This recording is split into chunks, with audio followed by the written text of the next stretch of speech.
صدیق اکبر کی صحابیت اور صحبت یہ قرآن سے ثابت ہے۔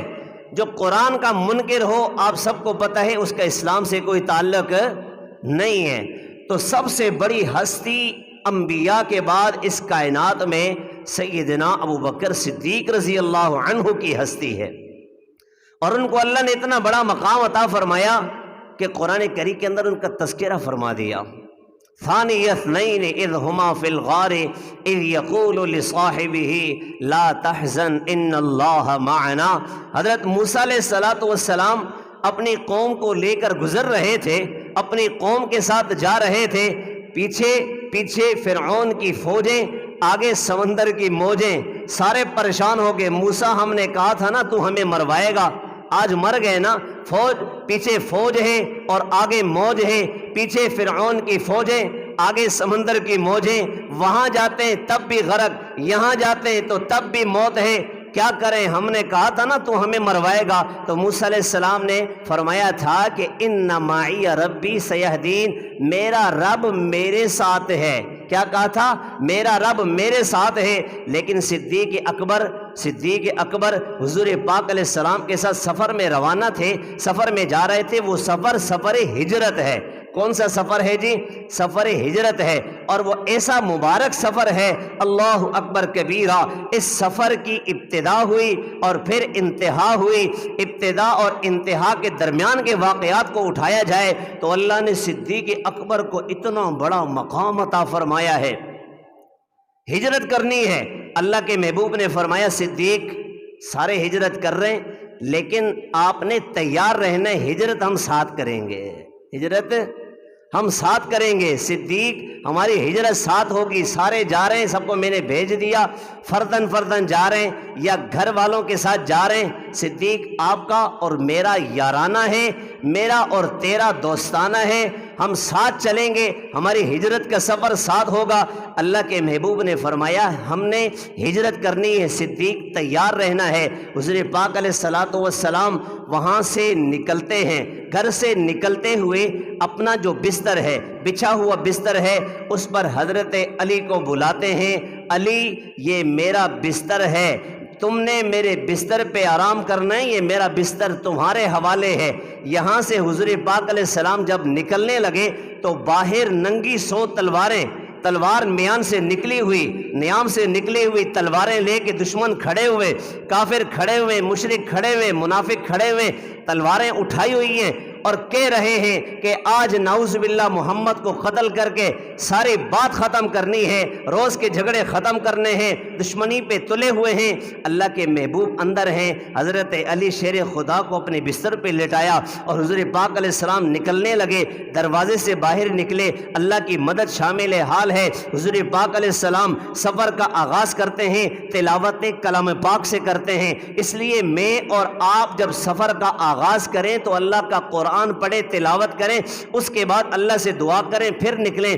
اللہ کے نبی اپنے سفر کا آغاز کرنے لگے ہیں، یاسین والقرآن الحکیم انک لمن المرسلین علی صراط مستقیم پڑھ رہے ہیں، پڑھتے پڑھتے یہاں پہ پہنچے وجعلنا من بین ایدیہم سدا ومن خلفہم سدا فاغشیناہم فہم لا یبصرون۔ اللہ کے نبی نے یہ مٹی اٹھائی، اپنی مٹھی پہ رکھی اور یہ پڑھتے ہوئے اس پہ پھونک ماری اور یہ مٹی ان کی طرف پھینکی اور پڑھتے گئے شاہت الوجوہ شاہت الوجوہ شاہت الوجوہ۔ یہ مٹی ان کے آنکھوں میں لگتی ہے، وہ سارے آنکھیں مل رہے ہیں۔ اللہ کے محبوب وہ ان کے بیچ میں سے ننگی تلواروں کے بیچ میں سے نکل گئے، وہ چلے گئے تو کسی نے اچانک آنکھیں صاف کرتے ہوئے دیکھا کہ حضور پاک علیہ السلام تو نکل گئے ہیں۔ کسی نے کہا محمد تو چلے گئے، اب ڈھونڈ رہے نظر آ رہے نہیں، نظر نہیں آئے۔ اندر دروازہ توڑ کے جب اندر گئے تو اندر بستر پہ چادر ہٹائی تو دیکھا وہ کافر یہ سمجھے کہ بستر پر نبی ہے،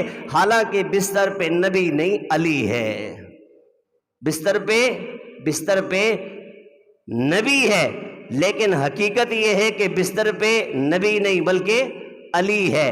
کافر یہ سمجھ رہے ہیں کہ بستر پہ نبی ہے۔ میری بات سمجھ رہے ہیں آپ؟ بستر پہ نبی ہے وہ یہ سمجھ رہے ہیں، لیکن حقیقت یہ ہے کہ بستر پہ نبی نہیں، کون ہے؟ علی ہے، علی۔ بستر پہ نبی نہیں علی ہے۔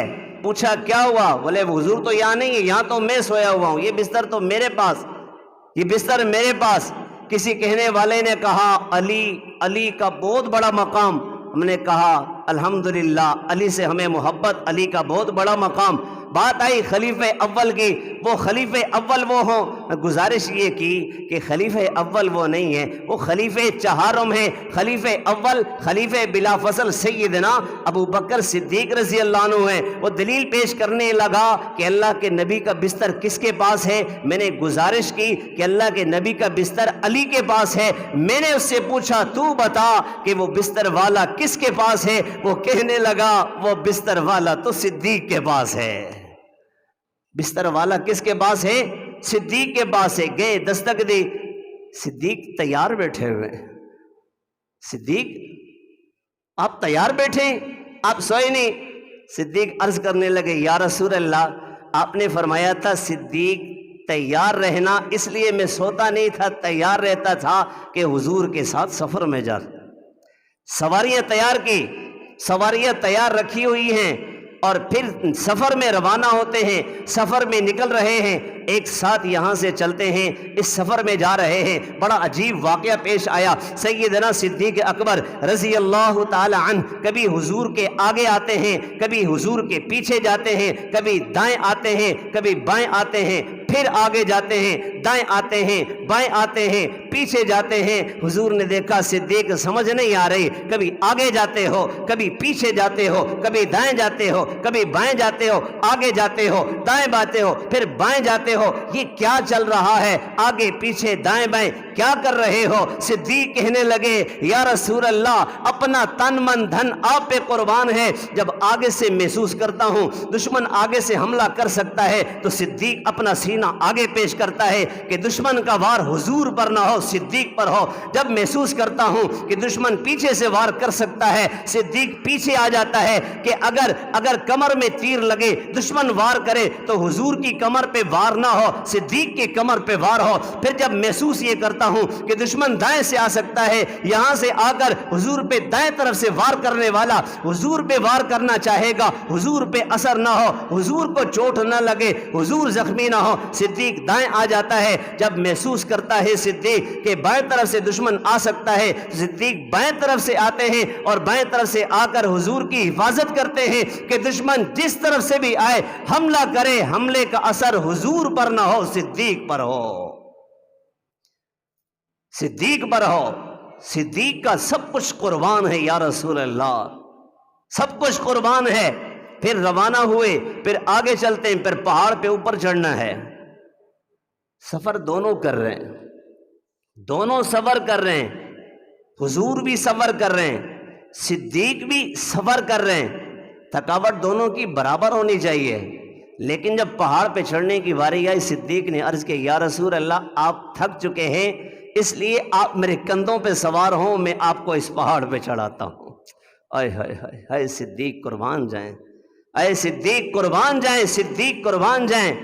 حضور کو اپنے کندھوں پہ اٹھایا اور کندھوں پہ اٹھا کے وہ بڑے پہاڑ پہ چڑھ رہے ہیں، بڑے پہاڑ پہ چڑھ رہے ہیں، اور پھر آگے چل کر غار ثور ہے، اس غار کے قریب پہنچتے ہیں اور حضور کو وہاں اتار کے حضور کو بٹھاتے ہیں۔ یا رسول اللہ، آپ آرام فرمائیے، آپ تھک گئے ہیں۔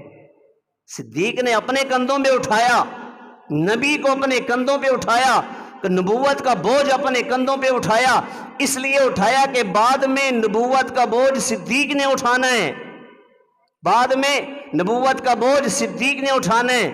یا رسول اللہ، آپ تھک گئے، آپ آرام کریں، میں اندر غار کی صفائی کرتا ہوں۔ صدیق اکبر اندر جاتے ہیں، اندر پورے غار کی صفائی کرتے ہیں اور پھر اپنا کرتا اتارتے ہیں۔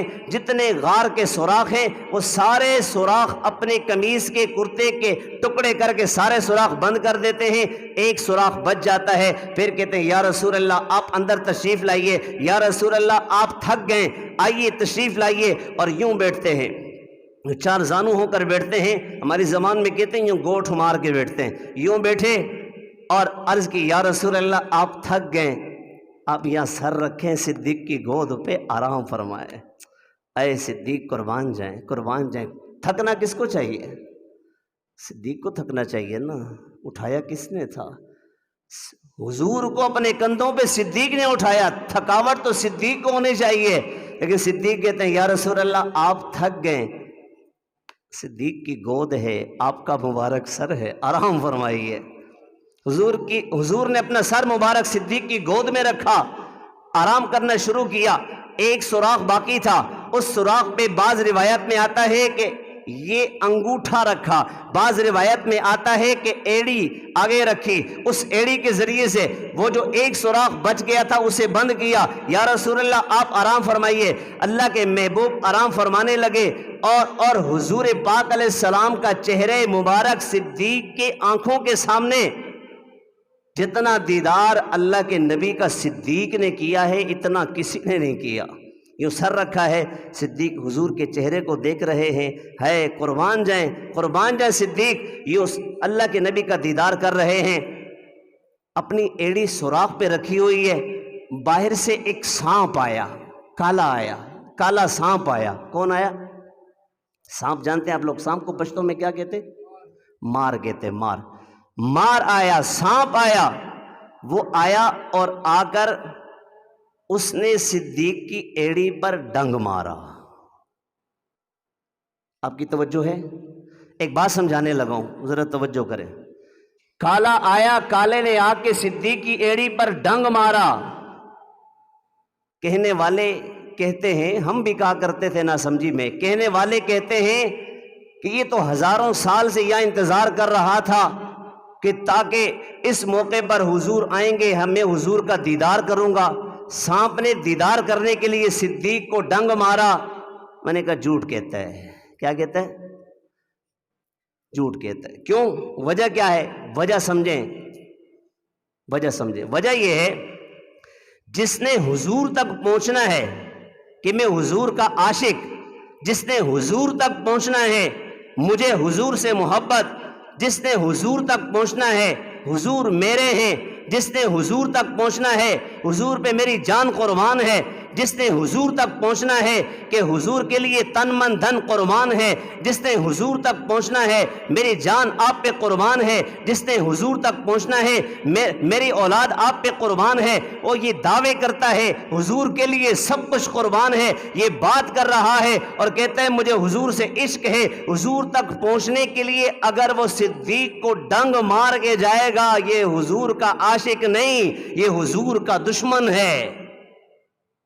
صدیق حضور کے یار، اللہ اکبر کبیرہ، وہ کہتے ہیں میں نے حضور کا دیدار کرنا تھا اس لیے صدیق کو ڈنگ مارا۔ میں نے کہا جھوٹ کہتے ہیں، تو نے حضور کا دیدار نہیں کرنا تھا، تیرے دل کے اندر دشمنی ازل سے بھری ہوئی ہے، تو نے صدیق کو ڈنگ مارنا ہے۔ جو صدیق کو ڈنگ مار کے کہے میں حضور کا عاشق ہوں، رب محمد کی قسم، رب کعبہ کی قسم، وہ حضور کا دشمن تو ہو سکتا ہے، حضور کا عاشق کبھی نہیں ہو سکتا۔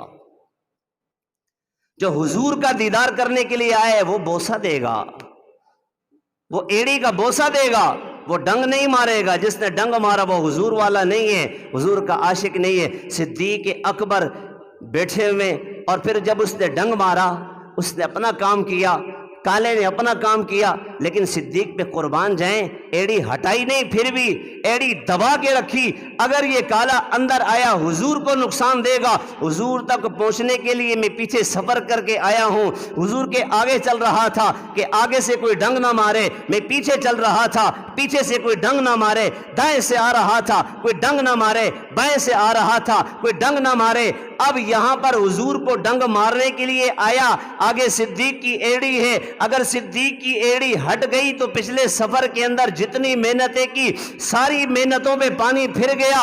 صدیق اکبر نے ایڑی نہیں ہٹائی، تکلیف ہوئی، زہر کا اثر ہوا، صدیق کی آنکھوں سے آنسو گرے، حضور کا چہرہ یہ سامنے تھا، حضور کے چہرے مبارک کے صدیق کے آنسو گرے، حضور پاک علیہ السلام کی آنکھ کھل گئی۔ صدیق نے جگایا نہیں کہ حضور کو تکلیف ہوگی، جب آنکھوں سے آنسو کے قطرے حضور کے چہرے مبارک پہ لگے، حضور کی آنکھ کھلی، پوچھا صدیق کیا ہوا ہے؟ صدیق نے عرض کی یا رسول اللہ کالے نے ڈنگ مارا ہے، کالے نے ڈنگ مارا ہے۔ حضور نے اپنا لعاب دہن یوں لیا اور صدیق کی ایڑی پہ یوں لگایا، فرمایا کہ وہ لعاب دہن لگانے سے درد ایسا ختم ہوا جیسا کہ کبھی یہاں کسی کالے نے ڈنگ لگایا ہی نہیں ہے۔ بات سمجھ میں آ گئی؟ تو اس موقع پر دیکھیں کیسا سفر ہجرت، اس موقع پر جب حضور غار کے اندر تھے، جو بعد میں بتانے لگا تھا، غار کے اندر تھے، اب وہ دشمن تلاش کرتے ہوئے آ رہے ہیں، غار کے کنارے پہ پہنچے، اگر یہ تھوڑا سا جھک کر دیکھتے تو اندر حضور اور صدیق نظر آ جاتے، وہ جھکے نہیں، وہ تلاش کر رہے تھے، آوازیں دے رہے تھے، یہاں تلاش کرو، یہاں تلاش کرو۔ صدیق اکبر غم کھانے لگے کہ کہیں میرے یار کو، میرے حضور کو نقصان نہ ہو جائے۔ یا رسول اللہ وہ تو اندر آ گئے، یا رسول اللہ وہ تو غار کے سر پہ کھڑے ہیں، وہ تو سامنے موجود ہیں۔ اللہ کے محبوب نے فرمایا، جو میں نے آپ کے سامنے آیت مبارکہ پڑھی، ثانی اثنین اذ ہما فی الغار اذ یقول لصاحبہ لا تحزن ان اللہ معنا، لا تحزن، جب کیا کہا؟ ثانی اثنین اذ ہما فی الغار، غار کے اندر جب یہ دونوں یار تھے، اذ ہما فی الغار اذ یقول لصاحبہ، جب اپنے ساتھی سے کہا، کس سے کہا؟ ساتھی سے کہا، اپنے صحابی سے کہا۔ تو صدیق کی صحابیت کہاں سے ثابت ہوئی؟ قرآن سے ثابت ہوئی۔ اذ یقول لصاحبہ لا تحزن ان اللہ معنا، صدیق تمہیں غم کھانے کی، پریشان ہونے کی ضرورت نہیں، اللہ ہم دونوں کے ساتھ ہے۔ امام موسیٰ علیہ السلام نے کیا کہا تھا؟ آپ شروع والے بتائیں۔ کہا تھا کہ ان معی ربی سیہدین، میرا اللہ میرے ساتھ ہے، میری رہنمائی کرے گا۔ لیکن یہاں حضور نے صدیق کے بارے میں کیا کہا؟ صدیق کے ساتھ ہونے کا کہا، لا تحزن ان اللہ معنا، اللہ ہمارے ساتھ ہے، اللہ ہم دونوں کے ساتھ ہے۔ صدیق تمہیں پریشان ہونے کی کوئی ضرورت نہیں ہے۔